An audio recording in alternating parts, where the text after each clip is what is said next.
इस साल भी फसल नहीं हुई, कैसे चलेगा घर? कर्ज और अकाल ने श्याम को तोड़ दिया था। कुछ तो करता हूं मैं, विश्वास रखो। अकाल के दौरान गांव की स्थिति अत्यंत दयनीय और कष्टकारी थी। लोग भूख और कुपोषण का सामना कर रहे थे। कई किसानों ने तो आत्महत्या कर ली थी।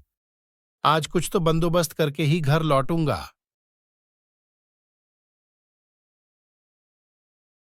शाम गेहूं और चावल लाने दूसरे गांव चल पड़ता है, पर वह रास्ता घने जंगलों के बीच से गुजरता है।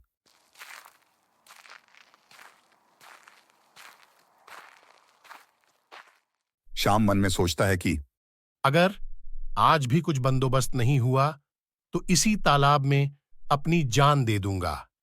सुशीला बीमा के पैसों से सुख से रह सकेंगी। शाम झाड़ियों के बीच से गुजर रहा होता है, तभी आवाज आती है। बेटा पानी पिला दो, बेटा थोड़ा सा पानी तो पिला दो।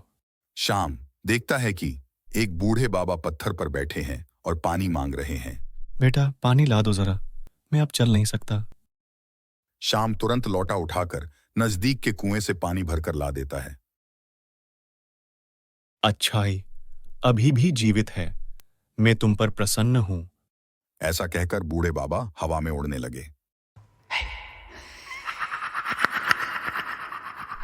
ऐसी कठिन परिस्थितियों तुम्हारी दयालुता देखकर मैं प्रसन्न हुआ। बूढ़े बाबा दरअसल एक ब्रह्म राक्षस थे। वे जंगल में रहते थे। मैं अपनी दिव्य दृष्टि से तुम्हारे मन के विचार भी जान सकता हूं। तुम आत्महत्या करने की सोच रहे थे। शाम बूढ़े बाबा की बातें सुनकर चकित हो जाता है। आपने ठीक कहा, घर में अन्न का एक कण भी नहीं है, परिवार का पेट कैसे पालूं? चिंता मत करो, अकाल जल्द ही खत्म हो जाएगा। यह मेरी सत्य भविष्यवाणी है।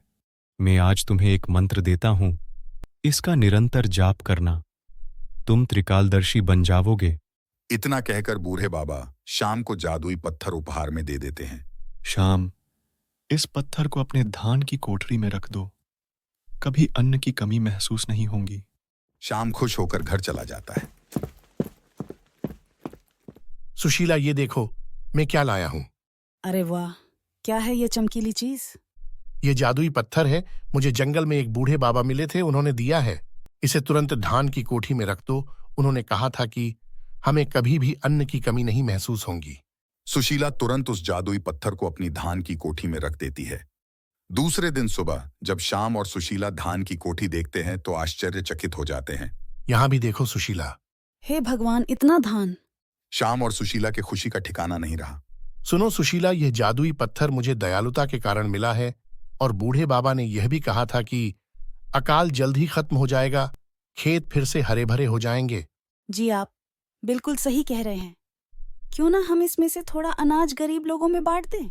यह हुई ना बात, आज से ही शुरू करते हैं। शाम और सुशीला ने गरीब लोगों में अनाज बांट दिया और लोगों को बताया कि हिम्मत न हारे और आत्महत्या करने का प्रयास न करे। दिन बीत दे गए और खेत फिर से हरे भरे होने लगे। श्याम ने उस दिन से कभी भी किसी की मदद करने में संकोच नहीं किया और सदैव दया और सहानुभूति का जीवन जिया। सुनो, सब्सक्राइब करना मत भूलना।